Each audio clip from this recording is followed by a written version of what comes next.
వాక్యాన్ని ధ్యానించుకుందాం. స్తోత్రం తండ్రి, వాక్యంలో వెళ్తున్నాం, మీరే మాతో మాట్లాడమని యేసునామం ప్రార్థిస్తున్నాం తండ్రి. మెయిన్ వాక్యాంశం అహంకారమైన మనస్సు. అహంకారమైన మనస్సు కదా. సామెతల గ్రంథం మనం చూసినట్టయితే 16వ అధ్యాయము 18వ వచనములో దేవుని యొక్క వాక్యము ఈ విధంగా సెలవిస్తుంది. చదువుకుందాం. దేవుని యొక్క వాక్యం ఈ విధంగా సెలవిస్తుంది. నాశనమునకు ముందు గర్వము నడుచును.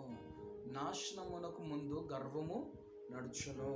అంతేకాకుండా పడిపోవుటకు ముందు అహంకారమైన మనస్సు నడుచును. పడిపోవుటకు ముందు అహంకారమైన మనస్సు నడుచును.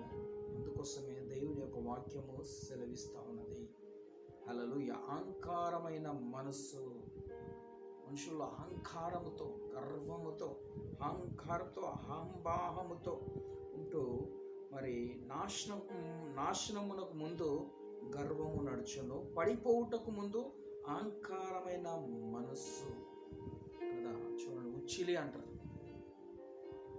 కదా. ఉచ్చిలి ఎంత భయంకరం, అహంకారం కదా. ఇదంతా కారణం ఏంటంటే పడిపోవుటకు ముందు. అదేవిధంగా మరి దేవుని యొక్క వాక్యం మనం చూసినట్టయితే మార్కు సువార్త 7వ అధ్యాయం 22వ వచనంలో మనం చూసినట్టయితే 22వ వచనంలో నరహత్యులను, వ్యభిచారులను, లోభమును, చెడుతనమును, కృత్రిమమును, కామ వికారమును, మత్సరమును, దేవదూషణయు, అహంభావమును, అవివేకమును వచ్చును.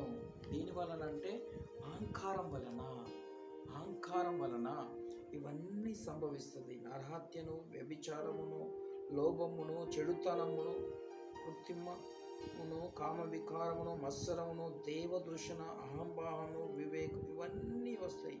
ఇవి చెడ్డవన్నీ లోపటి నుండి బయలు వెళ్ళి మనుషుని అపవిత్రపరచునని ఆయన చెప్పాను.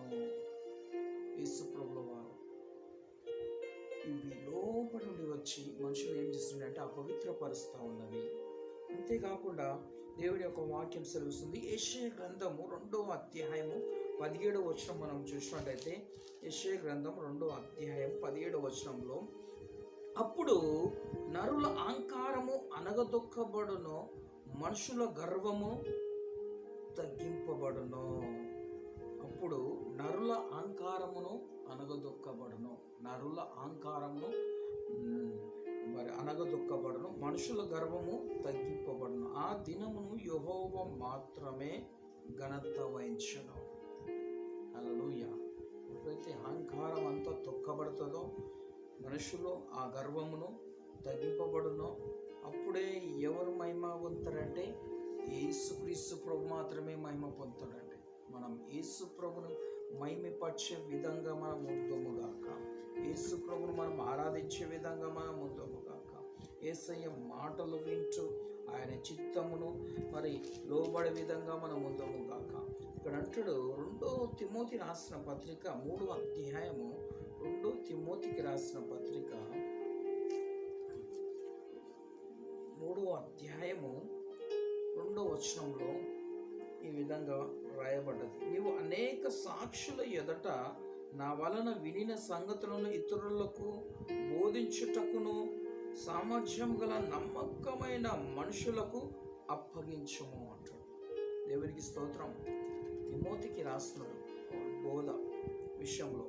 ఓ నా కుమారుడా, యేసుక్రీస్తునందు కృపచేత బలవంతుడవు కమ్ము. యేసుక్రీస్తునందు కృపచేత బలవంతుడవు కమ్ము. నువ్వు అనేక సాక్షుల ఎదుట నా వలన వినిన సంగతులను ఇతరులకు బోధించుటకును సామర్థ్యం గల నమ్మకమైన మనుషులకు అప్పగించుము. నమ్మకమైన మనుషులకు అప్పగించుము. క్రీస్తు యొక్క మంచి సైనికుని వలె నాతో కూడా శ్రమను అనుభవించు అంటున్నాడు. నీ జీవితంలో శ్రమలు రావచ్చు, కష్టాలు రావచ్చు, రోగాలు రావచ్చు. వాటిలో నుంచి చేస్తే నేను విడిపిస్తున్నాడు. అందుకోసమే అహంకారమైన మనస్సు మనిషిని ఏం చేస్తున్నదంటే సమాధానం లేకుండా చేస్తున్నది, సంతోషం లేకుండా చేస్తున్నది. అందుకోసమే దేవుడు ఈ దినాన దేవుడు నీతో నాతో మాట్లాడుతూ ఉండు. ఈ యొక్క అహంకారము మనుషులను ఏం చేస్తుందంటే గర్వమునకు నడిపించును. ఇక్కడ నాశనమునకు ముందు గర్వం, నాశనమునకు ముందు గర్వం కదా. చూడండి, గర్వం. అంతేకాకుండా పడిపోవటకు ముందు అహంకారమైన మనసు నడుచును. ఎంత కారణం పడిపోవటకు ముందు. ఇంకా నీ జీవితంలో క్రీస్తును నమ్మిన నీవు కదా, పరిశుద్ధంగా జీవిస్తున్న నీవు, దేవుని వాక్యానికి లోబడుతున్న నీవు, దైవ చిత్తానుసరమైన మనస్సు కలిగి క్రీస్తు యందు నమ్మిక మాత్రం ఉంచి పట్టుదలతో విశ్వాసంతో మంచి మనస్సు కలిగి ప్రభుని ఆరాధిస్తూ దైవ చిత్తానుసారంగా నీవు నడుచుదుగాక. దేవుడు ఒక మాటలు నీ హృదయంలో విత్తబడును గాక. నాశనానికి ముందు గర్వము నడుచును, పడిపోవటకు ముందు అహంకారమైన మనస్సు నడుచును. ఈ యొక్క అహంకారమంతా తొలగించబడును గాక, చెడుతనమంతా తొలగిపోవును గాక కదా. దేవుని కృప మీ ఎడల అత్యధికంగా ఉండును గాక.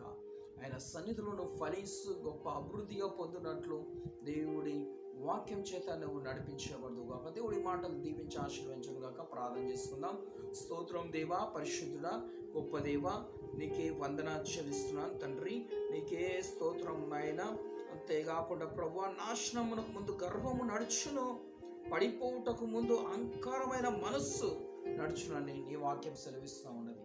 ఎవరు పడిపోకుండా పరిశుద్ధంగా జీవించినట్లు మీ కృప, మీ శక్తి, మీ ఆత్మకార్యం ప్రతి ఒక్కరి జీవితాలలో మరి నడిపించి వాడుకోమని యేసునామం ప్రార్థిస్తున్నాను తండ్రి. ఆమేన్. ప్రభువైన యేసుక్రీస్తు కృప, సమాధానం, పరిశుద్ధాత్మ నడిపింపు మీ అందరికీ సదాకాలం తోడైండును గాక. Amen. Amen. Praise the lord. ప్రార్థన అవసరం కావాల్సిన వారు దయచేసి